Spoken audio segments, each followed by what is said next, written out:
We told this to her parents and our friends, but even here, some things were off because her parents were faking happiness, and I didn't understand why, while our friends were super happy and were already suggesting ideas for our wedding. 4 months passed, and we were planning our wedding when the day arrived. I came back home from work, and she was waiting for me with her bags ready. I asked her what was going on. She told me, "Listen, I know this is going to be hard for you, but I'm not bi, I'm a lesbian. My parents have known this for 2 years, which is why they weren't happy and were faking it. Please, I beg you, don't make this difficult. Just let me leave. Don't cry, don't beg me, and don't scream. Let's handle things like adults." Then she drove away.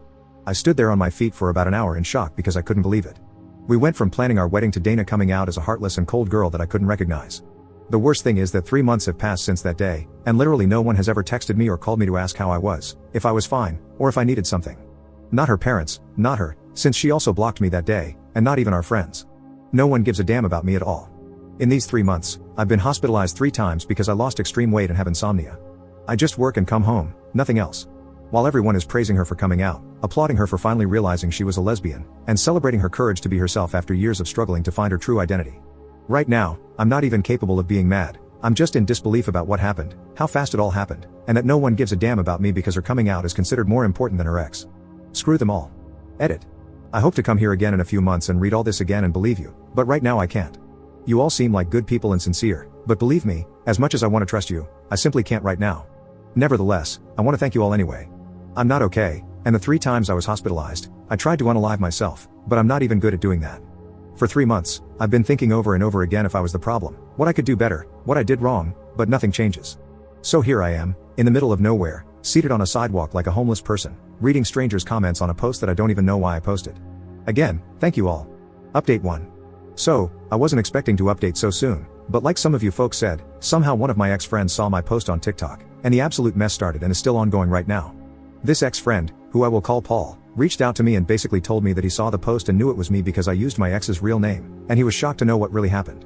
Apparently, Dana told my ex-friends that she came out to me as a lesbian, but I didn't take the news well and tried to lay hands and threaten her, so she told them to never contact me again, and they all believed her.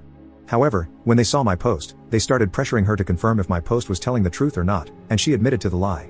Since Paul's text, I received a ton of texts and calls from everyone asking me how I'm doing, if I'm fine, and expressing apologies for believing Dana and not reaching out to me first. But then there's the real issue, Dana.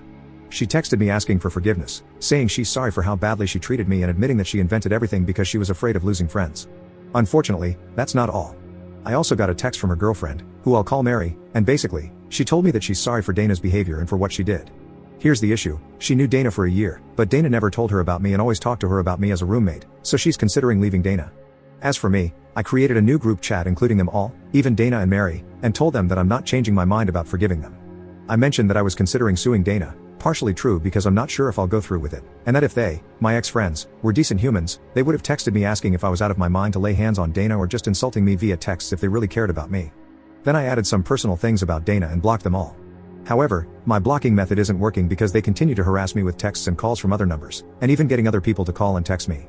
Crazy stuff is happening, and I still can't believe this mess because I keep thinking it's all a nightmare and I need to wake up. Unfortunately, it's all true. Then, the other thing is that I finally saw a therapist today, and I don't like to admit it, but I cried a lot. I never worked on accepting that my parents and sister are no longer here, and then this thing with my ex added to it, making me explode. So, it's going to be a very long journey, and I hope to reach a point where I feel better.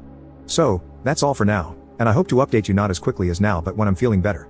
Thank you everyone.